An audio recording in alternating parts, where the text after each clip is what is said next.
Hello friends, welcome back to A1 competitive classes. मैं Alok Gupta A1 competitive class में आपका स्वागत करता हूं। जैसा कि हम लोग पढ़ रहे थे मैथ्स, और आज मैं आपके लिए एक नए चैप्टर लेके आया हूं जिसका नाम है ट्रिग्नोमेट्री। अभी हमने इसके पहले अलजेब्रा चैप्टर खत्म किया था, उसमें मैंने आपको 4 क्लासेस पढ़ाई थी। जिन्होंने मेरी वो क्लासेस ना देखी हो तो जाकर के वो क्लासेस देख लें। आज हम लोग पढ़ने जा रहे हैं ट्रिग्नोमेट्री, जिसको हिंदी में बोलते हैं त्रिकोणमिति। ठीक है, तो सबसे पहले मैं आपको एक्सप्लेन करता हूं थोड़ा सा। इसके बाद से हम लोग कुछ क्वेश्चंस लेंगे और लास्ट में मैं आपसे एक क्वेश्चन भी पूछूंगा जिसका आंसर आपको कमेंट बॉक्स में कमेंट करना है। तो चलिए मैं आपको कुछ एक्सप्लेन कर देता हूं। मैंने आपके लिए कुछ फिगर्स बनाए हैं। तो सबसे पहले मैं आपको बताऊंगा कि एंगल क्या होता है। मैंने सबसे पहले ये फर्स्ट फिगर बनाया है, फिगर नंबर ए है। ठीक है, तो आप लोग सब लोग जानते होंगे दो रेखाओं के बीच में जो झुकाव होता है उसको हम लोग कोण कहते हैं, एंगल कहते हैं। ठीक है, तो ए हो गया मेरा एंगल, ए एंगल बन गया। ए हो गया एंगल ए ओ बी। ठीक है, इसको रिप्रेजेंट कैसे करते हैं? इसको रिप्रेजेंट करते हैं angle A O B. Okay, ये हो गया हमारा एंगल। दूसरा फिगर बनाया है मैंने, जिसमें मैंने बना दिया ट्रायंगल। ट्रायंगल का मतलब होता है त्रिभुज। इसमें कितने 3 एंगल्स होते हैं, 1 2 एंड 3। ओके, और इन त्रिभुज के तीनों एंगल्स का सम आप लोग जानते होंगे, angle A angle B plus angle C equal to 180 degree होता है। ठीक है, तो ये triangle sum, angle sum property होती है ट्रायंगल की। अब हमको पढ़ना है ट्रिग्नोमेट्री। तो ट्रिग्नोमेट्री में मैं आपको बताऊंगा, जो आज हम पढ़ेंगे वो हम उसके लिए एक राइट एंगल ट्रायंगल लेंगे, यानी समकोण त्रिभुज लेंगे, उस पर ही हम पूरा वर्क करेंगे। और उसमें मैं बताऊंगा कि कुछ ट्रिग्नोमेट्रिक रेशियो, आपने सुना होगा sine theta, cos theta, tan theta, ये सब कैसे आते हैं और क्या होते हैं, कैसे रेशियो होते हैं। तो मैंने आपके लिए एक राइट एंगल ट्रायंगल ही बनाया है। अब राइट एंगल ट्रायंगल में क्या होता है, आप लोग सब लोग जानते होंगे कि इसमें जो ये साइड है, सबसे बड़ी साइड है, इसको क्या बोलते हैं? कर्ण बोलते हैं, और इसको इंग्लिश में बोलते हैं हाइपोटेनियस। ठीक है, हाइपोटेनियस बोलते हैं इंग्लिश में और कर्ण बोलते हैं हिंदी में। मैं आपको लिख देता हूँ। ओके, और ये जो साइड है ये हो गई परपेंडिकुलर, तो परपेंडिकुलर को मैं पी लिख देता हूँ और इसको हिंदी में बोलते हैं लंब। ओके, और जो यहाँ नीचे है इसको बोलते हैं आधार को, आधार को इंग्लिश में बी लिख देता हूँ, बी फॉर बेस, और इसको हिंदी में बोलते हैं आधार। ओके, तो अब आप कहेंगे कि ये लंब क्यों है, ये आधार क्यों है, ये लंब क्यों नहीं है, मतलब ये परपेंडिकुलर क्यों नहीं है? जी हाँ, ये भी परपेंडिकुलर हो सकता है, क्योंकि ये दोनों लाइंस हैं, ये दोनों लाइन एक दूसरे के ऊपर परपेंडिकुलर हैं। ये इसके साथ 90 का एंगल बनाती है और ये इसके साथ 90 का एंगल बनाती है। अब डिपेंड करता है कि हम किस एंगल की बात कर रहे हैं। जैसे इसका क्या मतलब हुआ, अगर मैंने एंगल ए के लिए बोला, एंगल ए, अगर मैंने फॉर एग्जाम्पल एंगल ए के लिए लिया है, तो एंगल ए के लिए परपेंडिकुलर क्या होगा? बीसी। इस केस में बीसी हमारा परपेंडिकुलर होगा जब मैं एंगल ए लूंगा। और अगर मैंने एंगल सी ले लिया, अगर मैं एंगल सी ले लिया, तो उस केस में परपेंडिकुलर क्या होगा? उस केस में परपेंडिकुलर हो जाएगा हमारा ए बी। तो ए बी परपेंडिकुलर भी हो सकता है और ए बी बेस भी हो सकता है। लेकिन ए सी है, ए सी क्या है? सबसे बड़ी भुजा है इस एंगल की, इस ट्रायंगल की, सॉरी। तो ए सी हमेशा हाइपोटेनियस ही कहलाएगी। तो मैंने आपका एक डाउट क्लियर कर दिया कि बेस और परपेंडिकुलर में क्या डिफरेंस है। क्या बेस परपेंडिकुलर हो सकता है? तो हाँ, बेस परपेंडिकुलर हो सकता है। वो डिपेंड करता है कि हम किस एंगल की बात कर रहे हैं। अगर एंगल ए के लिए ले रहे हैं तो परपेंडिकुलर केस में बीसी हो जाएगा, सामने वाली साइड परपेंडिकुलर कहलाती है। तो एंगल ए की सामने वाली साइड बीसी है तो परपेंडिकुलर हो जाएगी, और एंगल सी की सामने वाली साइड ए बी है तो वो ए बी परपेंडिकुलर हो जाएगी एंगल सी के लिए। चलिए अब मैं आपको बताता हूँ कुछ ट्रिग्नोमेट्रिक रेशियो। ट्रिग्नोमेट्रिक रेशियो आते कैसे हैं, तो मैं आपके लिए कुछ इस पे बोर्ड पे लिखने जा रहा हूं, आप लोग उसको ध्यान से समझने की कोशिश करिएगा।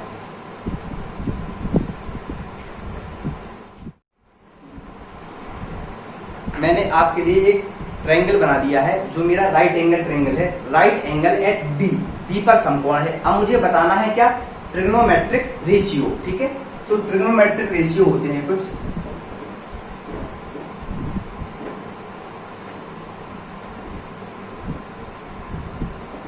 अब आपने सुना होगा साइन थीटा, कॉस थीटा। तो जी हाँ, मैं आपको बताने जा रहा हूँ कि साइन थीटा क्या होता है, कैसे बनता है। तो अब मैं कौन से एंगल की बात कर रहा हूँ? मैं इसमें एंगल ए के लिए ले रहा हूँ। मैं लिख देता हूँ आपके लिए, four angle A, four angle A. Okay, मैं एंगल ए के लिए ले रहा हूँ। मैं जितने भी रेशियो लूंगा, जितने भी ट्रिग्नोमेट्रिक रेशियो लूंगा, तो सारे एंगल ए के लिए होंगे। अब एंगल ए के लिए लिया मैंने, तो आप कहेंगे साइन थीटा क्या होता है? अब यहाँ आ जाता है साइन थीटा, तो इस केस में क्या हो जाएगा, मैं एंगल ए के लिए ले रहा हूं तो हो जाएगा साइन ए। अब साइन ए क्या होता है, साइन ए आप सब लोग जानते होंगे, साइन ए होता है हमारा perpendicular by hypotenuse, P by H.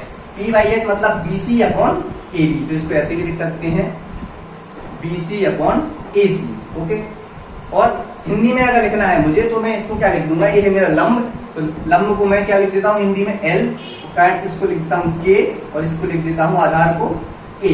ठीक है, मैंने हिंदी में लिया तो इसको लिख दूंगा मैं लंब अपॉन कर्ण एल बाई के। उसी प्रकार से साइन ए हो गया। अब कॉस ए क्या होगा, कॉस ए लेना है, तो अब कॉस ए क्या होता है, कॉस ए होता है बी बाई एच, यानी बेस अपॉन हाइपोटेनियस, तो ये हो जाएगा बी अपॉन एच। ओके, अब इसको कैसे लिख सकते हैं, बी ए है मेरा क्या, ए बी अपॉन हाइपोटेनियस क्या है मेरा ए सी, और हिंदी में क्या होगा, इसको बोलेंगे आधार अपॉन कर्ण, तो ये हो जाएगा ए बाई के। ओके, तीसरा होता है मेरा टेन ए। ठीक है, तो टेन ए होता है P बाई बी, यानी perpendicular by base, that is P by B, और इसको क्या लिख सकता हूं मैं, BC अपॉन ए बी, और हिंदी में क्या लिख देंगे, BC मेरा है परपेंडिकुलर, तो उसको हिंदी में लंब लिखना है, और बेस को लिखना है मुझे आधार, यानी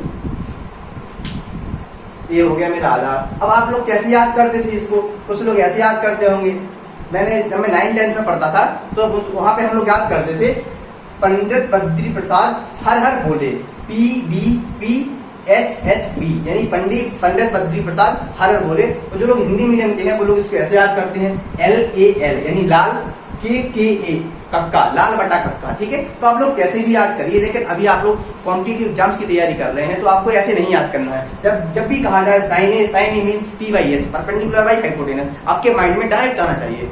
तो चलिए मैंने आपके लिए 3 ट्रिग्नोमेट्रिक रेशियो लिख दिए हैं। अब 3 ट्रिग्नोमेट्रिक रेशियो और होते हैं जो इन्हीं के क्या होते हैं, अपोजिट होते हैं। जैसे अगर मैं साइन के लिए कोसेक ले लूं तो मैं यहाँ लिख देता हूँ कोसेक ए। कोसेक ए होता है 1 अपॉन साइन ए। ठीक है, उसी प्रकार से सेक ए होता है मेरा 1 अपॉन क्या हो जाएगा, 1 अपॉन कॉस ए, और एक होता है मेरा कॉट ए, तो कॉट ए हो जाएगा मेरा 1 अपॉन टेन ए। ठीक है, तो मैंने टेन ए बता दिया है, 1 अपॉन टेन ए जस्ट इसका अपोजिट हो जाएगा पी बाई पी, वो भी मैं लिख देता हूँ, तो ये हो जाएगा मेरा P by P. 1 upon cos A, cos क्या था, बी बाई एच, तो ये हो जाएगा मेरा एच बाई बी, और ये 1 बाई साइन ए क्या था, पी बाई एच, तो ये हो जाएगा मेरा एच बाई पी। ठीक है, तो आप लोग इस तरीके से बाई ओरली आपको ये तीनों चीजें 6 रेशियो याद होने चाहिए।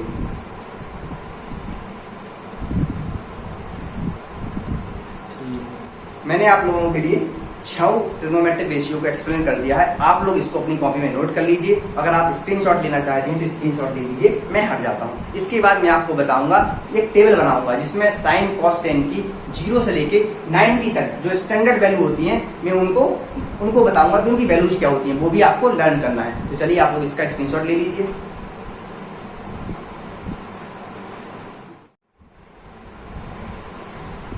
मैंने आप लोगों के लिए एक टेबल बनाई है, ये है ट्रिग्नोमेट्रिक टेबल। ठीक है, और ये बहुत ही इंपॉर्टेंट टेबल है। अभी मैं आपके लिए सिर्फ 90 तक की वैल्यू ले रहा हूँ, वैसे तो आपको 360 तक की वैल्यू याद होनी चाहिए। ठीक है, एग्जाम्स में 270, 180 की वैल्यू भी पूछी जाती है, लेकिन ये 90 तक की बेसिक टेबल है जो आपको ओरली याद होनी चाहिए। 90 के आगे अगर आपको याद नहीं भी है तो मैं कल अगली क्लास में बताऊंगा कि उनको फॉर्मूला के माध्यम से कैसे निकालते हैं। तो चलिए मैं आपको बताता हूँ कि टेबल कैसे बनाते हैं। आप लोगों को मैं यहीं पे लर्न करा दूंगा कि इस टेबल का फॉर्मेशन कैसे करते हैं। मैंने आपके लिए कुछ लिख दिया है, आपको इसको लर्न करना होगा। मैंने क्या लिखा है, साइन थीटा की वैल्यू मैंने लिख दी है। मैंने एक तरफ टीआर लिखा है यानी ट्रिग्नोमेट्रिक रेशियो, एक यहाँ पे मैंने एंगल्स लिए हैं और यहाँ पे मैंने वो रेशियो लिखी है।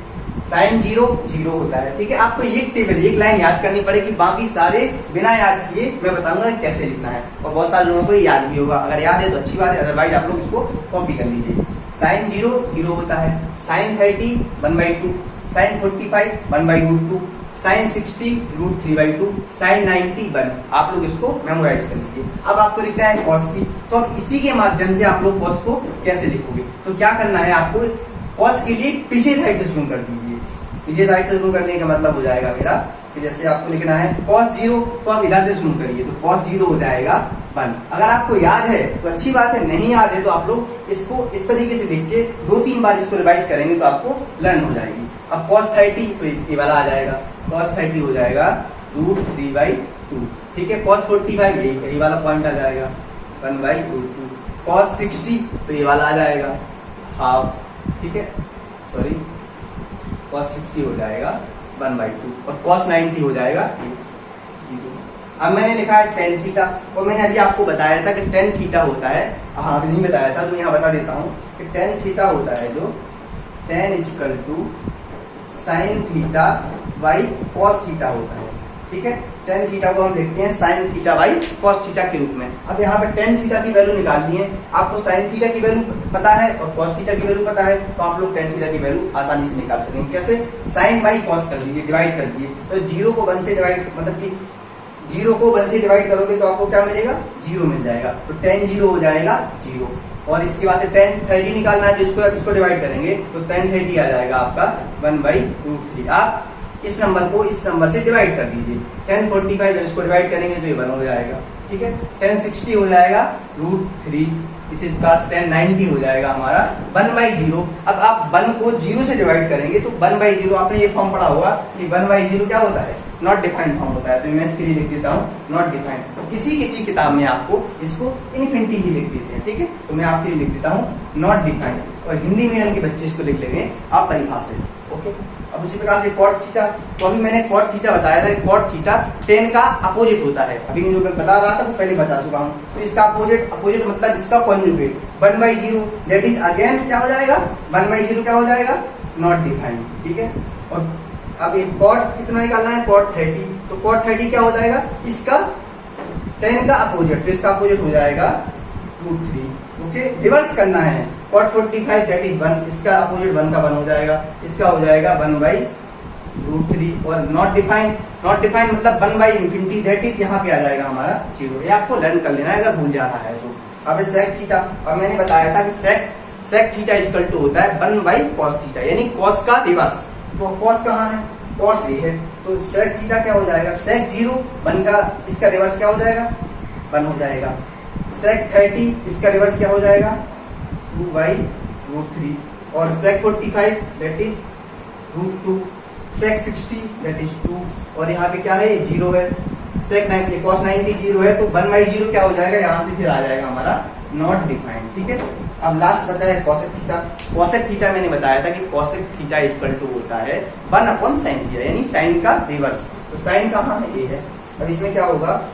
cosec 0 यानी 1/0, 1/0 अगेन क्या आ जाएगा हमारा? नॉट डिफाइंड, ठीक है। cosec 30 दैट इज 2 का रिवर्स, 1/2 का रिवर्स 2, इसका रिवर्स हो जाएगा ये √2, और इसका रिवर्स हो जाएगा 2/√3, और 1 का रिवर्स आ जाएगा 1। तो इस प्रकार से आप लोग इस टेबल को बिना लर्न किए, अगर आपको नहीं याद है फिर भी लिखना है तो कैसे लिख सकते हैं? क्या किया मैंने? साइन को मैंने आपको बताया लिखते, इसको आपको लर्न करना है। एक लाइन आप लर्न कर लीजिए, बाकी आप लोग इसको इसी तरीके से आसानी से लिख सकते हैं। बहुत सारे लोगों को ये टेबल याद होगी, अगर याद है तो बहुत अच्छी बात है, आपको फाइनली याद ही करना है, ठीक है। तो आप लोग इसका स्क्रीनशॉट ले लीजिए, अपनी कॉपी में नोट कर लीजिए। अब मैं आपके लिए कुछ ट्रिग्नोमेट्रिक आइडेंटिटीज बताता हूँ, कुछ बेसिक आइडेंटिटी बताऊंगा, और उसके बाद में बताऊंगा कुछ सवाल दूंगा।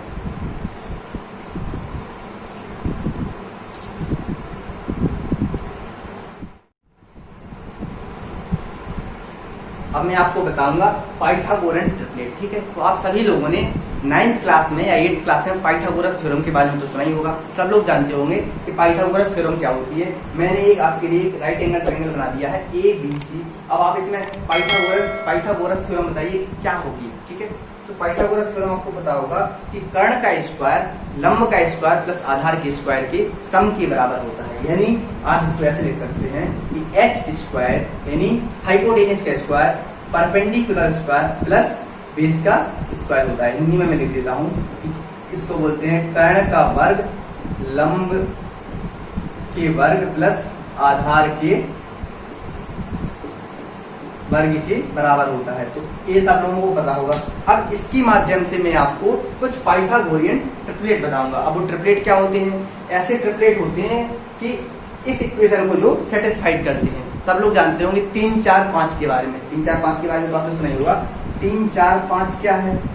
3 4 5 जैसे ही बोलूंगा तो उसका मतलब सब लोग कहेंगे कि इसमें 5 क्या है, मेरा हाइपोटेनियस होगा, और ये या तो बेस हो सकता है या फिर ये परपेंडिकुलर हो सकता है, या ये बेस हो सकता है या परपेंडिकुलर हो सकता है। मैंने आपको पहले ही बता दिया कि बेस और परपेंडिकुलर में क्या डिफरेंस है। दोनों वही बेस हो सकता है, वही परपेंडिकुलर हो सकता है, लेकिन डिफरेंस क्या है, डिपेंड करता है कि हम किस एंगल की बात कर रहे हैं। ठीक है, तो अब इसमें 5 5 हमारा ये हाइपोटेनस हो जाएगा। बाय द वे मान लीजिए ये 5 है, और अगर ये 3 है तो ये 4 हो जाएगा। तो 3 4 5 हमारा एक पाइथागोरियन ट्रिपलेट कहलाता है। अब ऐसे कितने ट्रिपलेट होते हैं? ऐसे तो बहुत सारे ट्रिपलेट होते हैं, लेकिन कुछ बेसिक ट्रिपलेट्स होते हैं, इनकी मैं लिस्ट आपकी इस बोर्ड पर बना देता हूँ, उसको आप याद कर लीजिएगा। ठीक है, तो मैं ऐसे ट्रिपलेट लिखने जा रहा हूँ कि जो एग्जाम्स में बहुत पूछे जाते हैं, आपको वो ट्रिपलेट लर्न होने चाहिए। तो चलिए मैं आपके लिए एक लिस्ट बना देता हूँ।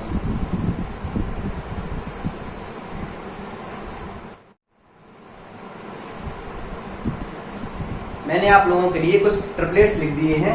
अब मैं आपको थोड़ा एक्सप्लेन कर देता हूँ ट्रिपलेट क्या होते हैं। ऐसे ट्रिपलेट्स मतलब ट्रिपलेट्स वो नंबर हैं जो हमारी पाइथागोरस थ्योरम को सेटिस्फाइड करते हैं। तो पाइथागोरस थ्योरम क्या होती है? कर्ण का स्क्वायर इक्वल टू लंब का स्क्वायर प्लस आधार का स्क्वायर। अब इसमें 3 4 5, तो 5 का स्क्वायर दैट इज 25, 3 का स्क्वायर प्लस 4 का स्क्वायर, 9 प्लस 16 25, तो हमारा पाइथागोरन ट्रिपलेट हो गया। इसी प्रकार से मैंने आपके लिए कुछ ट्रिपलेट्स लिख दिए हैं। क्या है?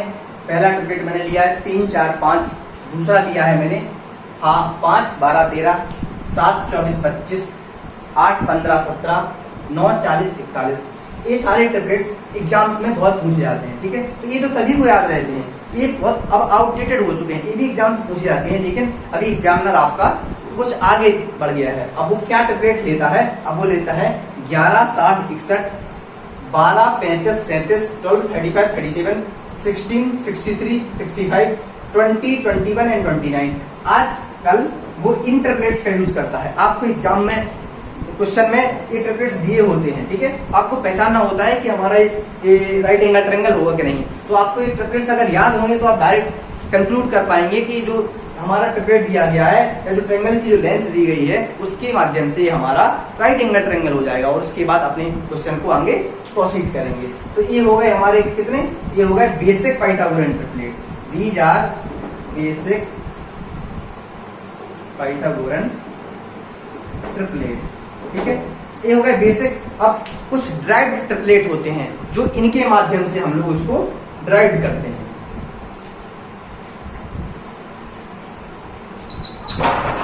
हाँ मम्मी तुम बजा रही, मां आप धीरे धीरे बजाओ।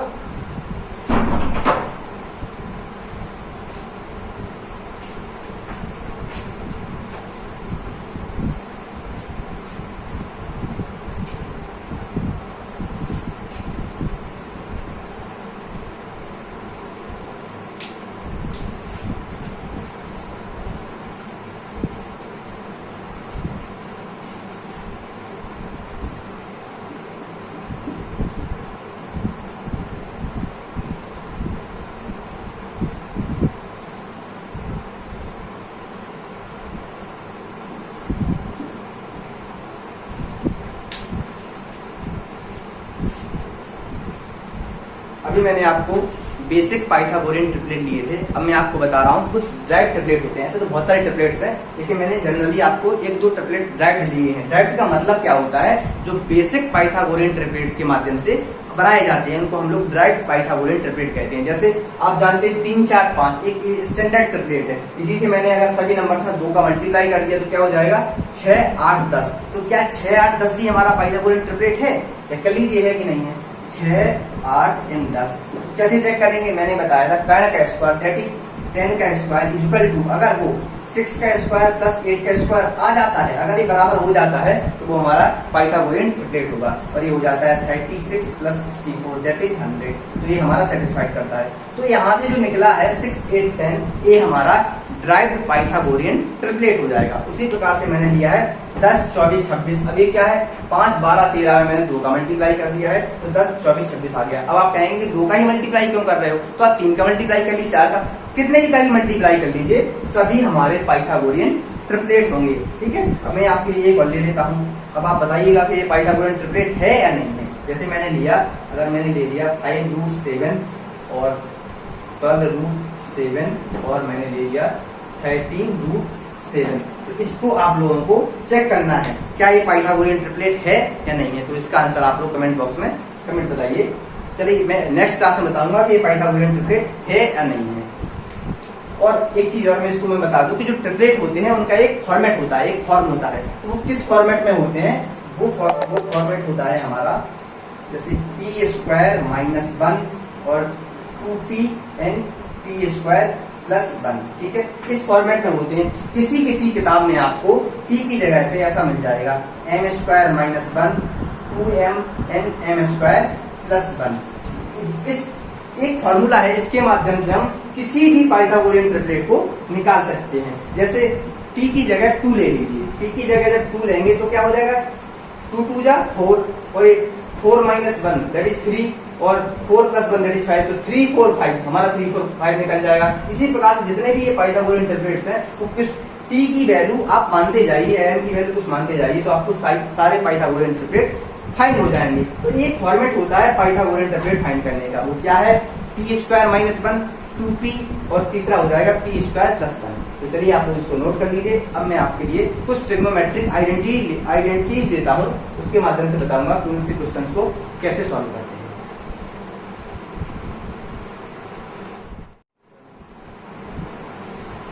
अब मैं आपको बताने जा रहा हूं सम बेसिक ट्रिग्नोमेट्रिक आइडेंटिटी। आप सभी लोगों को याद होगा, आप लोग 9th क्लास से ही पढ़ते आ रहे हैं, sin² θ + cos² θ = 1 होता है। तो जी हाँ, मैं उसी 3 बेसिक ट्रिग्नोमेट्रिक आइडेंटिटीज होती हैं, तो मैं उन्हीं को लिखने जा रहा हूँ। तो पहली बेसिक आइडेंटिटी क्या है मेरी, पहली है मेरी sin² θ + cos² θ होता है 1। ठीक है, दूसरी आइडेंटिटी क्या है, दूसरी होती है मेरी 1 + tan² θ = हो जाता है sec² θ। तीसरी आइडेंटिटी क्या है मेरी 1 + cot² θ = हो जाता है cosec² θ। ठीक है, तो आपको ये तीनों आइडेंटिटी याद होनी चाहिए, बेसिक आइडेंटिटी है। तो इसके माध्यम से आपको एक चीज और याद करनी है, इस वाले से क्या निकल के आएगा, अगर मैं tan² θ को इस साइड ले जाऊं तो क्या हो जाएगा, ये हो जाएगा sec² θ माइनस, अगर मैं इधर ले गया तो ये हो जाएगा tan² θ और ये किसके बराबर बचेगा, 1 के। ठीक है, तो इसको आप लिख सकते हैं क्या, sec θ + tan θ और sec θ - tan θ, तो ये आ जाएगा 1/sec θ - tan θ। ये एग्जाम्स में बहुत यूज होता है, इसका ऐसे डायरेक्ट क्वेश्चन पूछ लिए जाते हैं जहां पर आप लोग इसका यूज करते हैं। उसी प्रकार से आप लोग इससे भी एक निकालते हैं, क्या निकल के आएगा, ये हो जाएगा cosec² θ - cot² θ = 1। ओके, अब इसको क्या लिख सकते हैं, इसको लिख लेंगे cosec θ + cot θ। एक ब्रैकेट में आएगा cosec θ + cot θ, एक ब्रैकेट में आएगा cosec θ - cot θ। a² - b² की वैल्यू होती है a + b × a - b।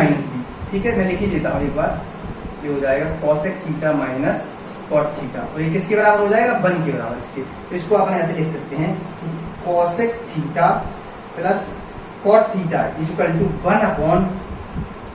1/cosec θ - cot θ। Okay, तो ये बहुत ही इंपॉर्टेंट आइडेंटिटी है, 3 बेसिक आइडेंटिटीज हैं, उसके माध्यम से मैंने 2 आइडेंटिटी और निकाली है। आप लोग इसको कॉपी में नोट कर लीजिए, उनको लर्न करना है। चलिए मैं आपको कुछ क्वेश्चंस देके बताता हूँ, जहां पे 1-2 क्वेश्चन देता हूँ, उनको सॉल्व करके दिखाता हूँ।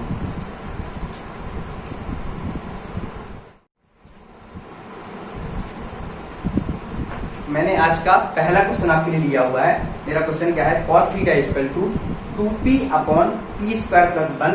आपको फाइंड करना है cosec θ क्या होगा। ठीक है, तो बहुत ही सिंपल क्वेश्चन है, ये CHSL 2018 प्री में पूछा गया था।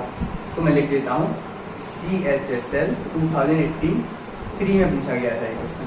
कैसे बनाना है, आपको 5 सेकंड में बनाना है। तो मैंने बताया था क्या, मैंने बताया था cos θ = क्या होता है, मैंने बोला था b/h, बेस अपॉन हाइपोटेनियस। ठीक है, जिसमें बेस क्या हो जाएगा, बेस हो जाएगा 2p और हाइपोटेनियस क्या हो जाएगी, p² + 1। आपको फाइंड क्या करना है, cosec θ, और cosec θ = क्या होता है, h/p। ये चीजें मैं आपको पहले बता चुका हूँ, h/p। तो h क्या है इसमें, h है मेरा कितना, p² + 1। और P क्या है। अब यहाँ पे P नहीं पता है, P मीन्स परपेंडिकुलर नहीं पता है, इस P से कंफ्यूज नहीं होना है। P फॉर परपेंडिकुलर, परपेंडिकुलर क्या है तो मैंने आपको बताया था कि पाइथागोरियन ट्रिपलेट किस फॉर्मेट में होते हैं, ये वही वाला केस है। एक होता है क्या p स्क्वायर माइनस 1 और होता है 2p और p स्क्वायर प्लस 1। तो इधर पे ये मेरा हाइपोटेनियस है, ठीक है, और ये बेस आपको 2p दे दिया है, बेस दे ही दिया है, तो परपेंडिकुलर निकालना था तो p क्या हो जाएगा इस केस में, p हो जाएगा p square minus 1। h by p निकालना था तो परपेंडिकुलर क्या हो जाएगा इसका, p स्क्वायर माइनस 1। तो ये हो जाएगा हमारा p square plus 1 upon p square minus 1। और ये किसकी वैल्यू हो जाएगी, ये वैल्यू हो जाएगी हमारी कॉसेक थीटा की। तो यहाँ से हमको ये आंसर मिल जाएगा। इस क्वेश्चन का राइट आंसर ये है। चलिए आप लोग इसको नोट कर लीजिए। अब मैं आपका दूसरा क्वेश्चन लेता हूँ।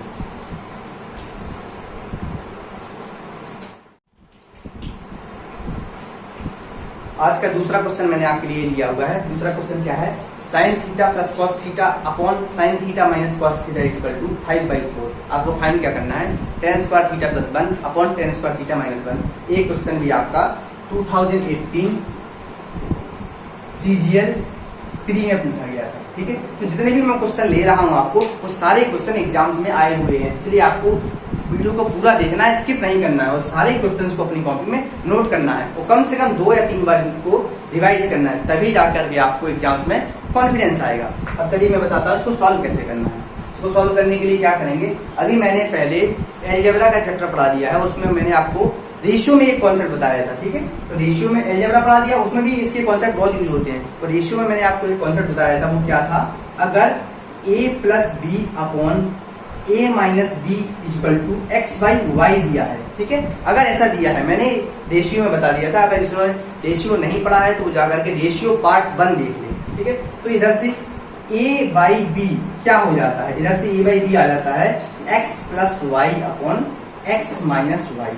ये डायरेक्ट रिजल्ट है। अगर आप कहेंगे कि कैसे आया, तो ये आता है कंपोनेंडो डिविडेंडो के मेथड से। आप क्या करिए, a प्लस बी में a माइनस बी ऐड कर दीजिए, और एक बार ऐड कर दीजिए, एक बार सब्ट्रैक्ट कर दीजिए, उसको कंपोनेंडो एंड डिविडेंडो मेथड बोलते हैं। तो डायरेक्ट आ जाता है x plus y upon x minus y. तो सेम उसी प्रकार से इसको कैसे सॉल्व करेंगे, इधर से सेम फॉर्मेट है, a plus b upon a minus b equal to x by y. तो ये यहाँ से आ जाएगा sine theta upon cos theta equal to हो जाएगा 5 plus 4 upon 5 minus 4, that is 9 upon 1। और साइन बाई कॉस मैंने अभी आपको बताया था कि टेन थीटा की वैल्यू कितनी होती है, sine theta upon cos theta के बराबर होती है। तो इधर से आपको मिल जाएगा tan theta equal to 9 upon 1, यानी टेन थीटा इक्वल टू 9 आ जाएगा। अब फाइंड क्या करना था, tan square theta plus 1 upon tan square theta minus 1। तो इसकी रिक्वायर्ड वैल्यू क्या हो जाएगी, टेन थीटा कितना है 9 है, तो ये हो जाएगा 9 का स्क्वायर प्लस 1 अपॉन 9 का स्क्वायर माइनस 1, दैट इज कितना हो जाएगा, ये 82 अपॉन 80। और सही आंसर हो जाएगा इसका 41/40। तो आपको क्वेश्चंस को इस प्रकार से सॉल्व करना होता है, आपको फाइंड करना होता है कि बेस्ट अप्रोच क्या है। और मैं आपको बताता हूँ कि किसी भी क्वेश्चन को किस तरीके से टैकल करना चाहिए, जिससे आपको एग्जाम्स में समय बच जाए। अब मैं आपको नेक्स्ट क्वेश्चन लेता हूँ।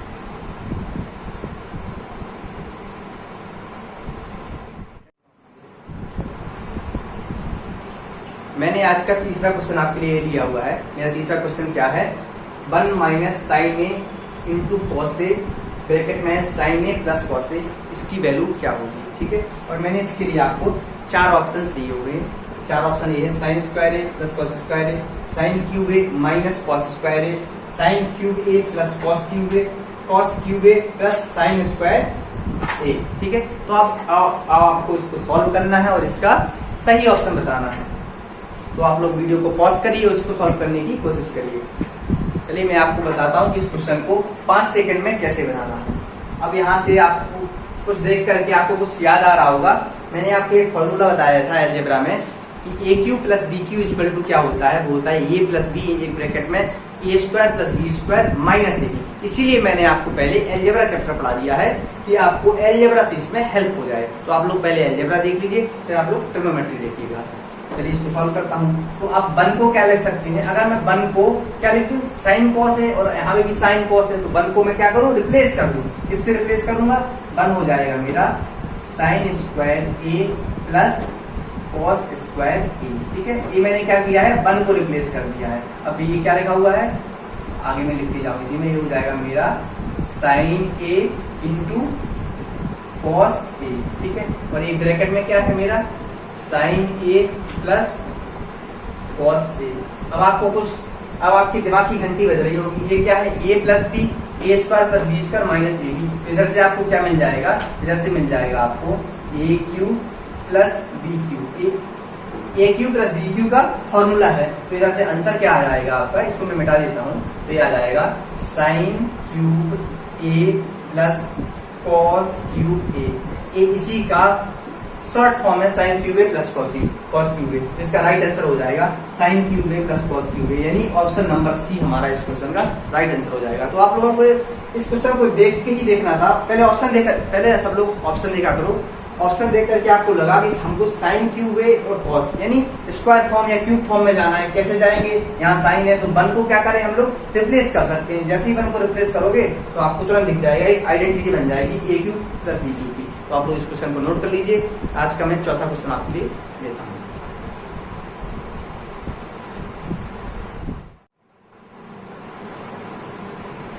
आज का चौथा क्वेश्चन मैंने आपके लिए लिया है। क्वेश्चन क्या है मेरा, sec x plus cos x equal to 3 आपको फाइंड करना है tan square x minus sin square x की वैल्यू। और ये क्वेश्चन कहाँ आया हुआ है, ये क्वेश्चन मेंस एग्जाम्स में पूछा गया है, ठीक है। मैंने आपके लिए 4 ऑप्शन लिए हैं। ऑप्शन क्या है 7, 5, 3, 6, 4 ऑप्शन है। तो आपको बताना है कि इसका कौन सा आंसर सही होगा। तो आप लोग इसको सॉल्व करिए, वीडियो को पॉज किया करिए और खुद से सॉल्व करने की कोशिश किया करिए। जब आपको नहीं आए तो फिर आप लोग इस यहाँ से सोल्यूशन देखा करिए। चलिए तो मैं आपको सॉल्व कर देता हूँ। अब आपको sec x plus cos x को देख करके कुछ याद आ रहा होगा। मैंने आपको अलजेब्रा में एक कुछ पाया था, अलजेब्रा में मैंने एक आइडेंटिटी पाई थी। वो क्या थी कि अगर x plus 1/x equal to k है तो x square plus 1/x square equal to, मैंने डायरेक्ट बताया था कि स्क्वायर माइनस 2 हो जाता है। अब आप कहेंगे कि यहाँ पे x प्लस 1/x और ये सब यहाँ कहाँ से आ गए, जो ट्रिग्नोमेट्री है। तो x plus 1/x sec x plus cos x plus 1/x ही लिखा हुआ है। कैसे, क्योंकि मैंने अभी आपको बताया था कि sec x क्या होता है, cos x का रिवर्स होता है। sec x इक्वल टू क्या होता है, sec x को आप कैसे लिख सकते हैं 1/cos x। तो अगर sec x को 1/cos x लिख दिया तो ये हो जाएगा 1/cos x plus cos x। तो यहाँ से आपको क्या लिख दिया x प्लस 1/x, यानी x प्लस 1/x फॉर्मेट बन गया। तो अब इसको कैसे सॉल्व करेंगे, डायरेक्ट अगर आप इसको सॉल्व करेंगे तो आ जाएगा sec square x plus cos square x, okay. x square plus 1/x square, तो ये आ जाएगा sec square x plus cos square x। और इसकी वैल्यू कितनी हो जाएगी k स्क्वायर माइनस 2, यानी 3 का स्क्वायर माइनस 2। तो ये हो जाएगा हमारा कितना 7 आ जाएगा मेरा sec square x plus cos square x, ठीक है। अब हमको जाना कहाँ तक है, जाना है हमको tan square x minus sin square x तक। अब तो sec स्क्वायर x इधर से पहुंचेंगे कैसे, तो आप जानते हैं कि sec स्क्वायर x को आप क्या लिख सकते हैं, sec स्क्वायर x को लिख सकते हैं 1 प्लस क्या tan square x, okay. sec square x को लिख सकते हैं 1 plus tan square x। cos square x को क्या लिख सकते हैं 1 minus sin square x, okay, equal to 7। फिर इधर से क्या हो जाएगा, ये हो जाएगा tan square x minus sin square x, ये कितना हो जाएगा 7 और ये 1 प्लस 1 2 दैट इज माइनस 2। तो इसका राइट आंसर हो जाएगा 5। तो इस क्वेश्चन का हमारा 5 यानी option number second D option हमारा इस क्वेश्चन का राइट आंसर हो जाएगा। तो इस प्रकार से आपको इस क्वेश्चन को सॉल्व करना था। मैं आपको बेस्ट अप्रोच बताता हूँ कि आप लोग एग्जाम्स में कैसे सॉल्व करेंगे। तो आप लोग इसको कॉपी कर लीजिए। अब मैं आपको आज का लास्ट क्वेश्चन, मैंने आपको शुरुआत में बोला था कि मैं आपको लास्ट में एक क्वेश्चन दूंगा जिसका आंसर आपको कमेंट बॉक्स में कमेंट करना है। तो आज का मैं 5वां क्वेश्चन लेता हूं जिसको आपको कमेंट बॉक्स में कमेंट करके बताना है कि उसका राइट आंसर क्या होगा।